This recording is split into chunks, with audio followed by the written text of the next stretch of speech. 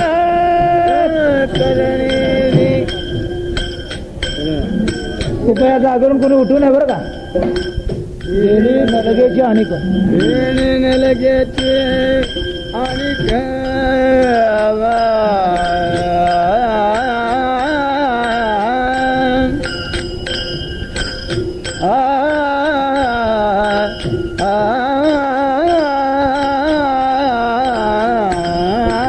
तेने लगेची आणि तिने नलगेची आणि दिले करो दिले करो तुका म्हणे भूक तुका म्हणे भूक तुका म्हणे भूक तुका म्हणे भूक तुका म्हणे भूक तुका म्हणे भूक तुका म्हणे भूक तुका म्हणे भूक तुका म्हणे भूक तुका म्हणे भूक तुका म्हणे भूक तेने न लगे ध्यान तेरे न लगे ध्यान तेने न लगे ध्यान